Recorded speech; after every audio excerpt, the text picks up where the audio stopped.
Hi, this is Clara Lawrence. Hang out with me. We make some really pretty frames out of resin and alcohol ink. But more importantly, I'm going to show you a simple way to help clean up the mess afterwards. Nobody likes cleaning up the drips.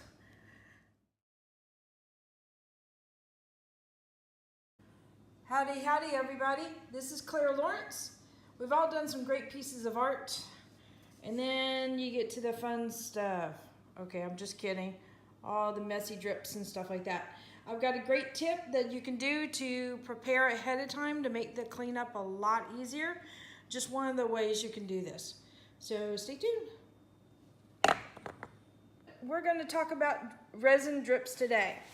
They're not a lot of fun. You get working on a nice piece, you get it all worked out, you're all happy about it, and then you got to deal with the drips.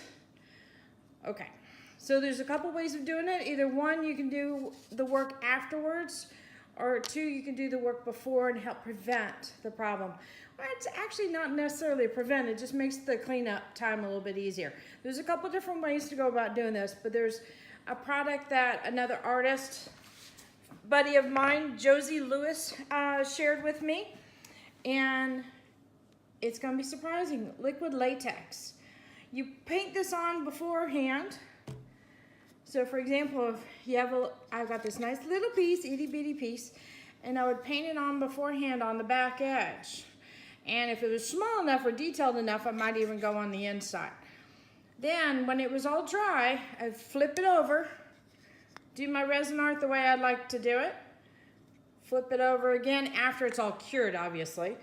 You could pop off the little drips, clean it up, peel up the resin, comes off like little rubber cement, and then paint it and seal it however you want to.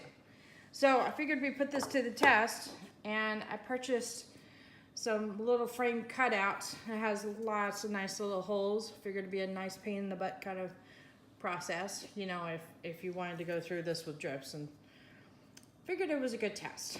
So here we go.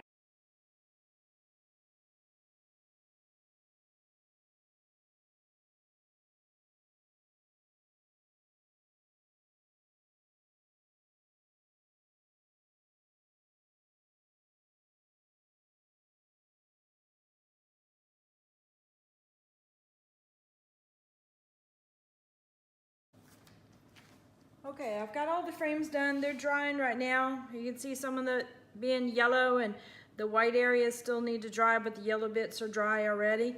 I wanted to show you just on a regular, this is like a little 6x6 panel. You saw me dabbing earlier on the frames, and I was doing that because of the detail. It's hard to swipe across without a lot of it dripping down into the cracks and stuff. I was trying to prevent some of it, but wasn't too concerned about it. I just don't want to waste it and get it on the front. That was my primary concern. But on these little guys, on the panels, you could just simply get it on there, apply, and brush on pretty easy. See, there's one edge almost completely done there. Spin it around. We're gonna do this whole one, and you'll see how easy this is to get on. And you remember like when you were a kid and you used to put Elmer's glue in your hand, like in the palm of your hand, and then you wait for it to dry and then you peel it up? It's kind of like that, but it's a little bit, just a little rubbery. Okay, words can't help. It can't work right now.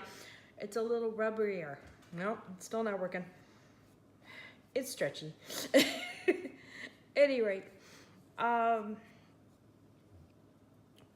so it's very easy to do. You can do up several of these guys ahead of time. Wouldn't keep it on your canvas for more than a month, just because it gets a little harder to peel up when it's done. So when you know you're done with your piece and you want to do your cleanup, flip your piece over, put a towel on the underside of it to protect your piece, and just simply work with it with your thumb and peel the stuff off. When I'm done with this video and this pour here, I'll take one of them and clean it up so you can see how I work on that. So as you can see, the application is real easy. Just get a paper plate or a bowl, pour some in there, Use a little throwaway brush because you can't clean this up afterwards. It glues pretty, or it dries pretty fast and into the fibers and stuff. So do not use your nice brushes. And as you can see, if you get any on your hands, the stuff just peels off super fast.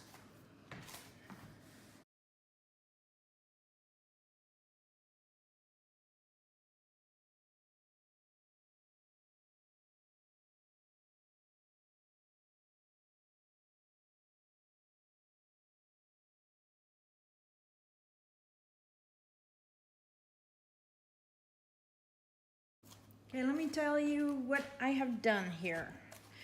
Played with the alcohol inks on the wood frame, and I figured they would probably soak in quickly like a stain does. So what I just did is intentionally played with the colors. I'm trying to turn it so you can see colors easier, and it's showing there pretty well. Hello y'all, I'm back. I'm all set up for resin. We're gonna do clear coats on these guys, the ones that I've already colored with alcohol ink. Maybe add a little bit of glitter shimmer to them. But these guys here, I'm gonna play with some colors, and I've already got some colors mixed up and ready to go. I'm using Stone Coat Art Coat, which is my normal go-to resin for working with resin art.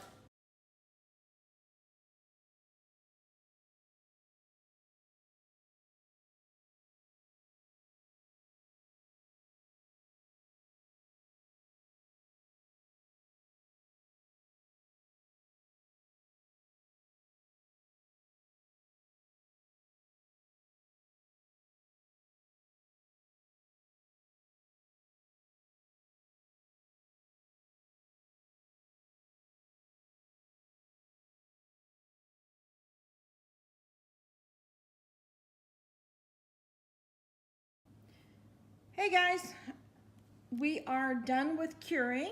It's been about 24 hours, and this is the Stone Coat Art Coat. So we're at the point where we can touch it easily. It still feels a little bit soft, but it won't leave a fingerprint if you touch on it.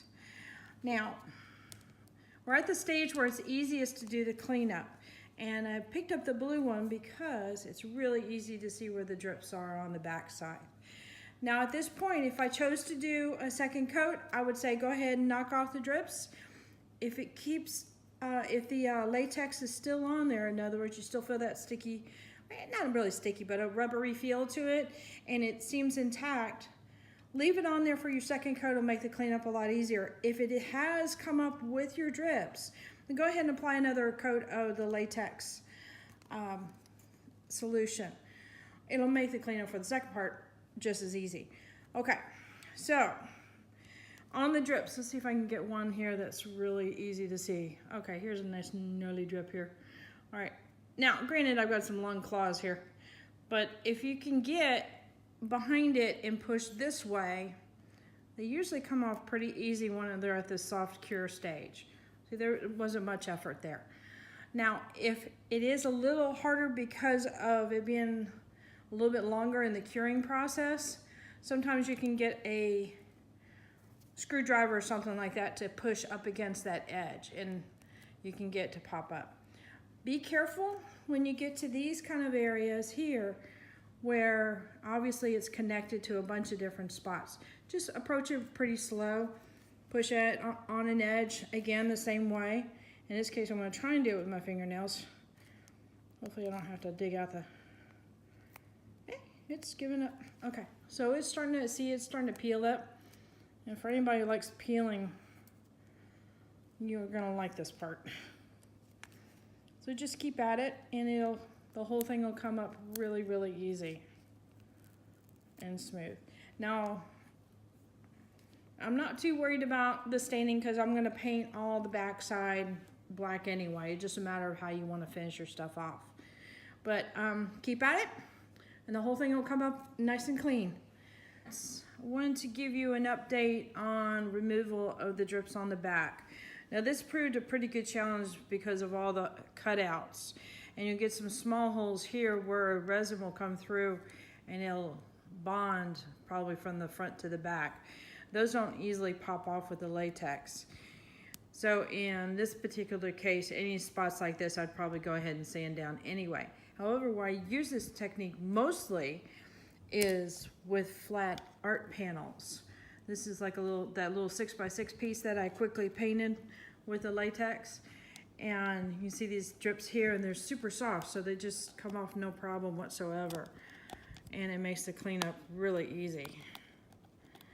And if you don't have claws, just use a little screwdriver to kind of push against it, but just be careful not to gouge your wood. Now, with this said and done, let me work on this little piece. So when you're done with it, just use your thumb to rub up against it, and you'll see it starts to peel up. It's kind of like those little silicone bits that they put on back of like mailers, where it just kind of peels. This will peel too, haha. Those people who like to do a lot of peeling. So again, nice clean wood. You can paint it, finish it out how you like. So hopefully this saves you some time and makes those little drips really super easy for you.